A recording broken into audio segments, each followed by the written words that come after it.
सांगाल? मनोरुग्णालयातील रुग्ण विविध नेहमीच कलाकृती सादर करत असतात.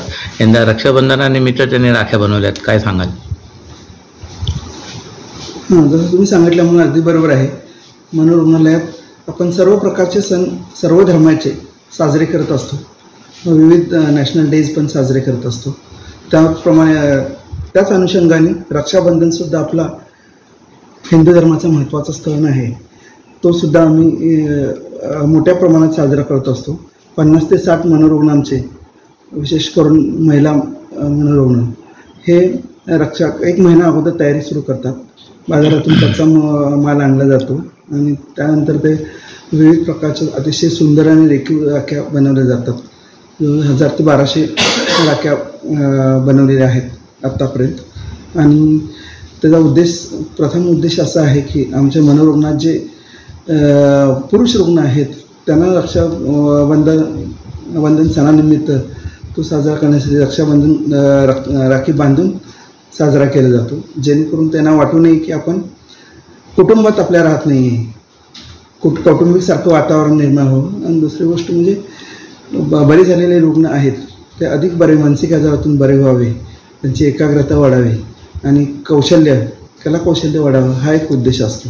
तर कलाकौशल्य वाढतं, त्यातून त्यांना ते पुढची चालना पण मिळते, हा एक उद्देश असतो आमच्याकडे. मुळीक साहेब, रक्षाबंधनानिमित्त विविध सामाजिक संस्था रक्षाबंधन सण हा रुग्णांसोबत साजरा करतात. त्यामुळे रुग्णालयातील वातावरण हे उत्साही तयार असतं. त्याबद्दल आपलं काय मत आहे? आम्ही सुद्धा आमच्या मनोरुग्णालयात रक्षाबंधन सण साजरा चांगल्या प्रमाणात करतो. काही NGO पण आमच्याकडे येतात, रुग्णांना राखी बांधायला येतात. पुरुष येतात, रुग्णांच्याकडून राखी बांधून घेतात. आणि महिलासुद्धा बाहेरच्या येतात, पुरुषांना आमच्या पुरुष रुग्णांना बाहेर करतात. अशा प्रकारे चांगल्या प्रकारे आम्ही आनंदाने साजरा करतो. हा मॅडम, किती दिवस लागले राख्या बनवायला? काय 1 महिन्यापासून राख्यांची तयारी सुरू आहे. आणि आपल्या विभागात रुग्ण विविध ॲक्टिव्हिटीज करत असतात. आता राखीचा सीझनल ॲक्टिव्हिटीजमध्ये राखी त्यांनी तयार केलेली आहे. दिवाळी ॲक्टिव्हिटीज पण चालू असतात ती व्यवसायात्मक विभागामध्ये. आणि व्यवसायात्मक विभागामध्ये रुग्णालय ॲक्टिव्हिटीज तयार करतात. त्यांचं कॉन्सन्ट्रेशन वाढावं, एकाग्रता, त्यांना आठवण येत असते घरातली, ती घरातली आठवण कमी व्हावी म्हणून आपण सगळं प्रकारचे सणसुद्धा इथे साजरे करतो. त्यांचं कामावर लक्ष लागून त्यांना कामात इंटरेस्ट वाढावा हा आपला हेतू असतो. त्यांना मार्गदर्शन कोण करतं कलाकौशल्याबद्दल ह्या राख्या बनवण्याबाबत?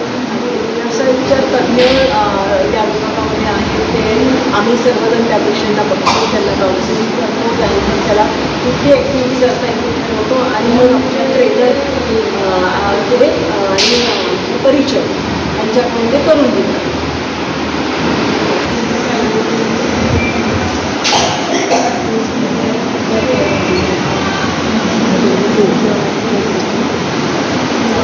ही कोणत्या